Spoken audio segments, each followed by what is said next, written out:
வணக்கம் யூடியூப் மக்களே, நல்லா இருக்கிறீங்களா? நலமுடன் இருக்கிறீங்களா? வாங்க சாப்பிட்லாம். எங்கள் வீட்டில் இன்றைக்கி ஆட்டு கொம்பு அவரை, அதாவது சிவப்பு அவரை சாம்பார், செவ்வாய்க்கிழமை சாம்பார், புடலங்காய் பொரியல், ரசம், தயிர் ஃப்ரிட்ஜில் வச்சுருக்கிறேன் புளிச்சிருன்னு, சாதம். வாங்க சாப்பிடலாம்.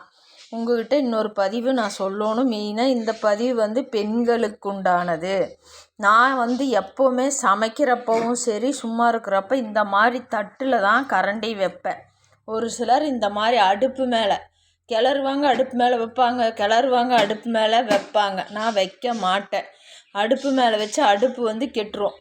எனக்கு சமைச்சாட்டி சும்மா ஃபார்மாலிட்டிக்கு ஒரு தொடப்பேன். சமைக்கிறப்பவும் இப்படி தான் நீட்டாக இருக்கும். இன்னொன்று, நான் சமைச்சிக்கிட்டே பாத்திரத்தை விளக்கி கழுவி கமுத்திடுவேன். சமைப்பேன், பாத்திரத்தை விளக்குவேன். எல்லாத்தையும் சிங்கில் போட்டுட்டு விளக்க மாட்டேன். ஒன்று. இன்னொன்று உங்ககிட்ட சொல்லணும். என் பெண்ணுக்கு இந்த புடலங்காய் பச்சையாகவும் இருக்கணும். இந்த மாதிரி தேங்காய் பூ இதாக இருந்தால் வெறும் தட்டில் போட்டுட்டு சாப்பிடுவாங்க. அது டேஸ்ட்டு கொடுக்கும். நல்லா வேக வச்சு போடக்கூடாது. அதாவது அந்த ஆவியிலேயே வேக வச்சு அந்த இதாகிறப்ப தேங்காய் போட்டு 2 கிளறு அடுப்பை நிறுத்திட்டு தான் தேங்காய் போடணும். தேங்காய் போட்டு கிண்டி வைக்கணும். டேஸ்ட்டாக இருக்கும். செஞ்சு சாப்பிட்டு பாருங்கள். பருப்பு ரசம் வச்சுருக்கிறேன், வாங்க சாப்பிடலாம்.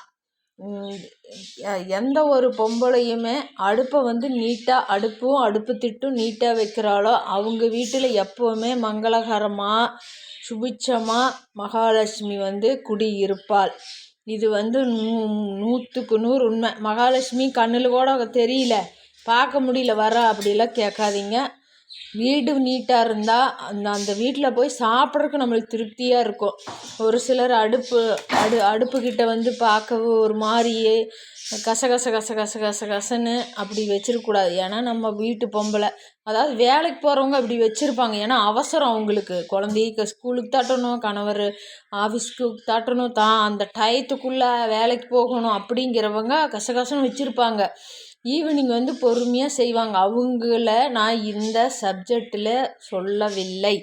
நம் வீட்டில் இருக்கும் பெண்கள் ஒரு சிலர் சாப்பிட்ற தட்டை சிங்கில் போட்டுருவாங்க, போய் டிவி பார்ப்பாங்க, நாடகம் பார்ப்பாங்க, அல்லது பக்கத்து வீட்டுக்காரங்களோட போய் நின்று அரட்டை அடிப்பாங்க, பேசுவாங்க. அப்புறம் எல்லாம் விளக்குவாங்க. என்ன நமக்கு அவ்வளோ பெரிய நியாயம் தேவையில்லை. நம்ம வீட்டு வேலையை முடிச்சுட்டு எந்த நியாயமாக இருந்தாலும் நம்ம பேசலாம்.